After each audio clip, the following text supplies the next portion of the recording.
السلام علیکم ورحمۃ اللہ وبرکاتہ۔ ایک بہت ہی ضروری اور اہم پیغام۔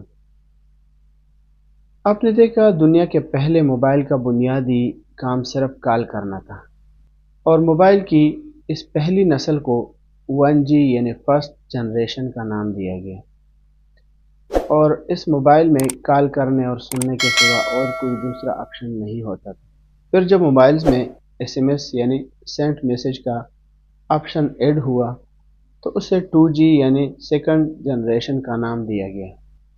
پھر جس دور میں موبائل کے ذریعے تصاویر بھیجنے کی صلاحیت بھی حاصل کر لی گئی تو اس ایج کے موبائل کو 3G یعنی تھرڈ جنریشن کا نام دیا گیا، اور جب بذریعہ انٹرنیٹ متحرک فلمز موویز بھیجنے کی صلاحیت بھی حاصل کر لی گئی تو اس ایج کے موبائل کو 4G یعنی فورتھ جنریشن کا نام دیا گیا۔ اور ابھی جب موبائل کی دنیا 5G کی طرف بڑھ رہی ہے تو اس وقت تک دنیا کی ہر چیز کو موبائل میں شفٹ کر دیا گیا ہے۔ آج دنیا کا شاید ہی کوئی ایسا کام ہوگا جو موبائل سے نہ لیا جا رہا ہو، مگر حیرت ہے کہ اتنی ترقی کرنے اور نئے مراحل سے گزرنے کے باوجود یہ موبائل آج بھی اپنا بنیادی کام نہیں بھولا۔ آپ کوئی گیم کھیل رہے ہیں، یا فلم دیکھ رہے ہیں، یا ویڈیو دیکھ رہے ہیں، یا کچھ بنا رہے ہوں، انٹرنیٹ سرچنگ کر رہے ہوں، یا ویڈیو بنا رہے ہوں،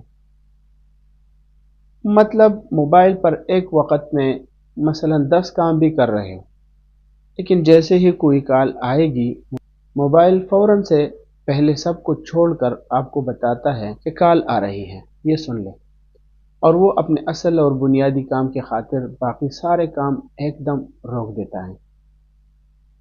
اور ایک انسان جسے اللہ تعالیٰ نے اپنی عبادت کے لیے پیدا فرمایا ہے اور ساری کائنات کو اس کی خدمت کے لیے سجا دیا ہے، وہ اللہ تعالیٰ کی کال پر دن میں کتنی بار اپنے کام کو روک کر مسجد جاتا ہے؟